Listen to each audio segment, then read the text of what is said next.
Hello everyone, I'm Bruffy1322 and this video will showcase the fastest cars in the GTA 5 emergency vehicles class, organised by overall lap time, with the top speed of each vehicle also shown in order to identify any outliers.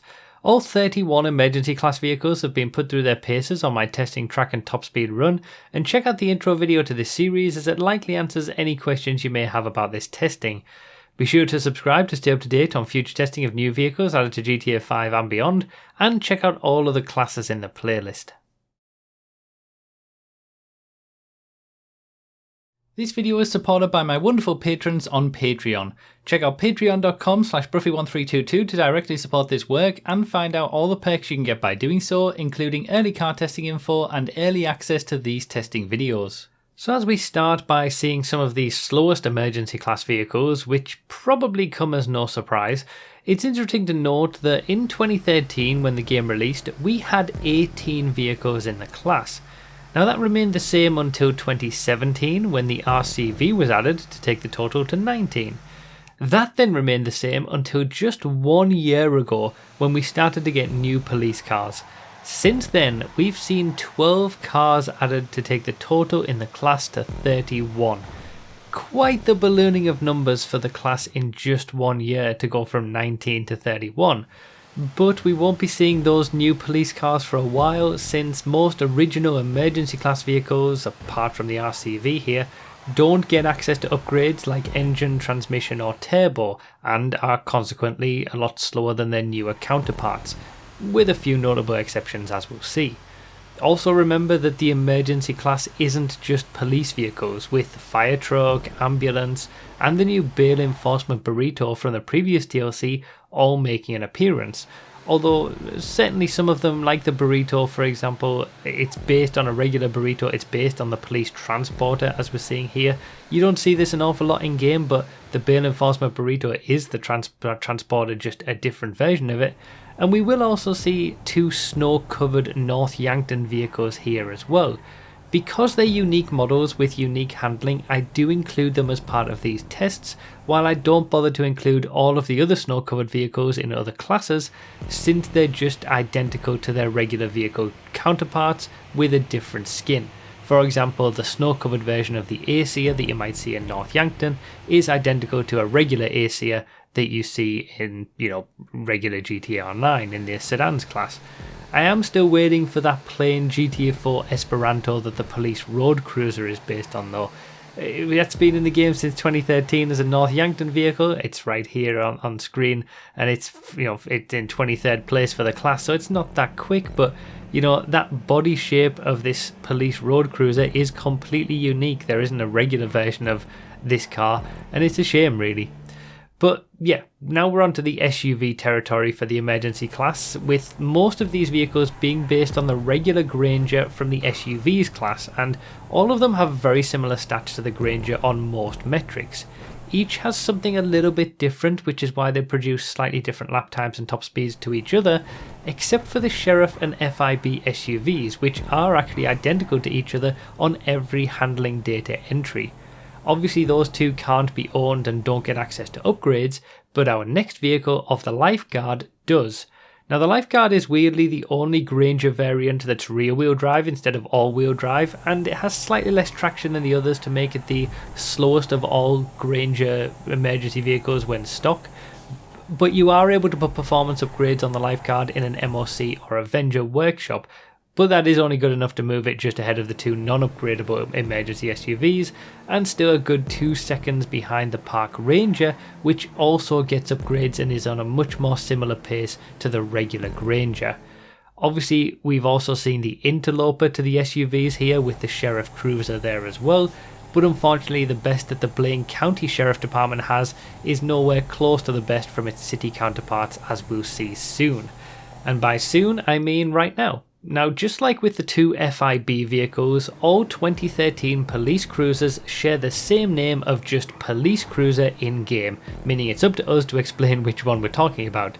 The Stania version is the slowest of the 3, but it is quicker than the Sheriff counterpart at least, and is the only vehicle in the list, apart from those at the very top and the very bottom, that has the same position for lap time as it does for top speed in 17th place.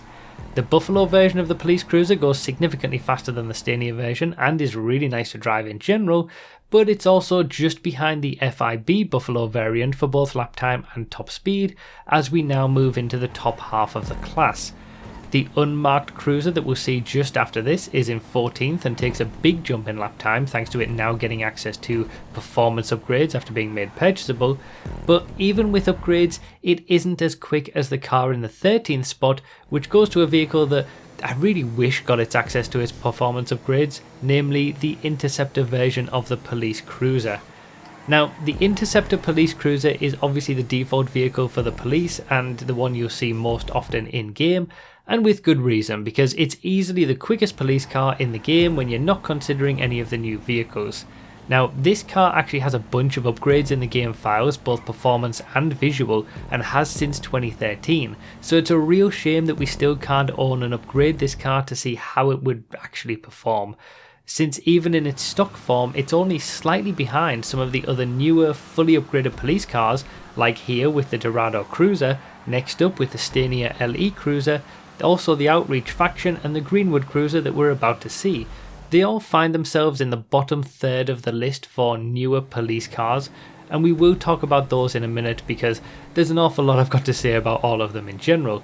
But yeah, these are, you know, the Interceptor police cruiser was sort of the end of the normal police cars, if you like, from 2013. These are all the new breed of cars now that we're in, and these are the worst of them, with the Dorado being the slowest, the Stania LE the second slowest, the Outreach Faction here being, you know, it does sneak into 10th place for the class, but it is the third slowest of the new breed of police cars, if you like. And then just after this we're going to be seeing the Greenwood Cruiser, which also doesn't really do that great for lap time and overall performance, being in 9th place and the fourth slowest of the new ones. Now I'm going to talk about all of these together in a moment because we do have an interloper in 8th place for the class with the police bike. Now that's pretty impressive for a vehicle from 2013, but that is where the 2013 vehicles end, so 7 new vehicles have been added that go quicker than anything we've had previously in the class. But the police bike is the only bike in the game that's not in the motorcycles class, and it's actually pretty close between this and the Interceptor Cruiser, considering the latter has significantly better top speed. Even when wheeling with the bike, it's only in 22nd place. So yeah, the police bike is also identical to a stock Sovereign, by the way, and is what the Sovereign was based on in the first place. So it does pretty well to get up into 8th place. But we're really into sort of new police car territory now, and I've got a few things to tell you about them. The police versions of the Caracara, Dominator FX, Terminus, Dorado, Impaler SZ, Impaler LX and Coquette D10 are all basically identical in their handling data to their regular car versions, but they have slightly higher engine power from their engine upgrade, so slightly quicker. The same is true of the Stania LE, but instead of being based on the regular Stania, that's identical to the unmarked cruiser that we saw earlier, again just getting a bigger engine upgrade. And that bigger engine upgrade really is the only thing that's different in all of these newer police cars in comparison to their base versions. All of their other handling stats are literally identical, so will also feel identical to drive. The Greenwood Cruiser is also identical apart from the engine upgrade, but uniquely it also doesn't get the spoiler upgrade that the regular Greenwood does, so it's actually much slower in the corners and consequently gets a worse lap time than the regular Greenwood. The Outreach Faction is also largely the same as the Faction Custom, but it does get a bit of extra traction and a few suspension changes. It's a little uninspiring, all of this, to be honest, which kind of sums up these new breed of police cars in my mind. But, you know, there is one that bucks the trend, and it is of course the Gauntlet Interceptor. That is the only one of the new breed of ownable and upgradable police cars which has its own different and unique set of handling data. That all makes it feel quite different to drive than the Gauntlet Hellfire that it's based on, which results in a slightly lower top speed than its original counterpart, but a much quicker lap time of 1 minute 4.8, which when it comes to the emergency class allows it to sit in 4th place just behind the Terminus Patrol, which breaks that 1 minute 4 barrier to get into 3rd place. And this is where we start to see a little bit of a problem with these cars being just copies of their original versions, since the Terminus Patrol is only 0.2 of a second quicker than the regular Terminus for lap time. It only gets a very small improvement to its engine upgrade over the regular Terminus, and because everything else about it is the same, that doesn't translate much in terms of lap time improvement, We do see a similar story with that as we move up to the second placed Dominator FX Interceptor, with its lap time also being only 0.2 quicker than the regular Dominator FX. Because everything else is identical to the normal version, a small improvement in engine power doesn't really make that much of a difference, especially given how this car gets most of its speed from high grip levels anyway. If anything, it just makes me wish the original cars had the improved performance of these police versions, since they'd all be more competitive in their respective classes if they did. But it comes as no surprise, I suppose, that the number one quickest car in the emergency class is the new Coquette D10 Pursuit. Being the only police car based on a sports class car, it actually gets one of the bigger engine improvements as well, improving its max engine upgrade value by almost 50%, allowing it to go nearly a second quicker per lap than the original Coquette D10 for lap time. Now, it is still a Coquette D10, so it's not the nicest driving experience in the corners, but it's easily the fastest in the emergency vehicle class.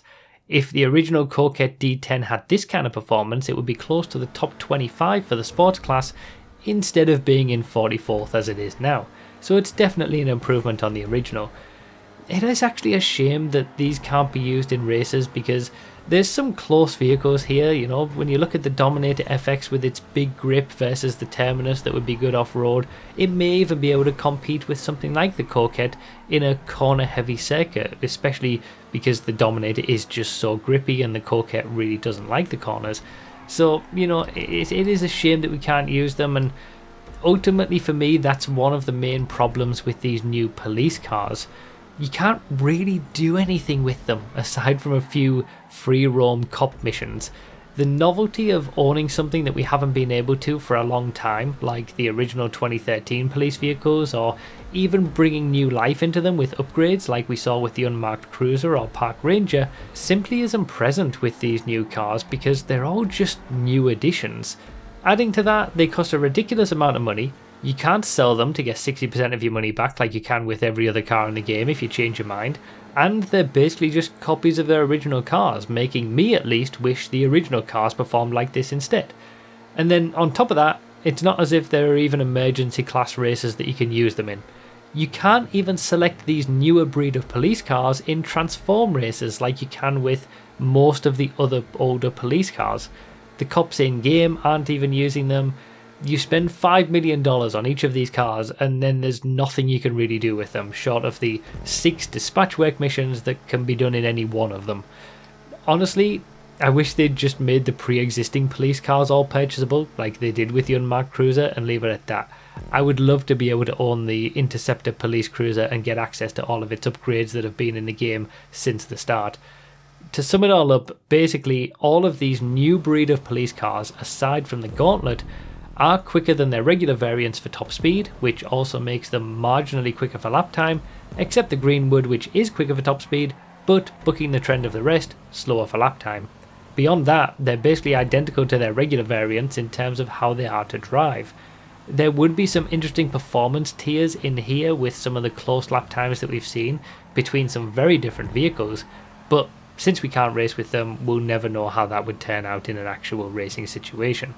And one final thing to point out, it must be kept in mind that the new breed of police cars are all quicker than the older stuff due to being able to be upgraded with the usual modifications as you'd expect. The original Interceptor police cruiser and police bike still do very well considering they don't get that advantage. Give either of those two vehicles upgrades and I think you'd see them in the top 5 easily, which means that really it's only the top 4 in the class that have sort of properly moved the needle forward for performance for the emergency vehicles class overall. But those are all my thoughts, those are all the cars, and that is the emergency class testing video. I'm so happy I've finally got this one done. I know it's been highly requested, but I think this one, more than any of the other non-raceable class testing videos, has been the most difficult due to, you know, just the relative inaccessibility and difficulty in getting these new cars specifically tested properly. You can't even use them in transform races, so it's very difficult to, you know, find workarounds for that. But it's out now and we've only got the military class to go before this new testing series is complete. You may have seen all these new testing videos over this past year, but I've actually been testing all the cars in the background for the past 2 years, such is the amount of time this all takes. It does feel good to finally be in the home stretch and have the emergency class testing video done. Hopefully it's been worth the wait. But that's everything for this video. Please consider supporting on Patreon or become a YouTube member if you want to support this work and get some extra perks for doing so, such as early access to videos and other testing results. And remember to read the description for more info, comment with your thoughts, like the video if you enjoyed it, found it helpful, and subscribe for more. As always, thank you all so much for watching, and I'll see you next time.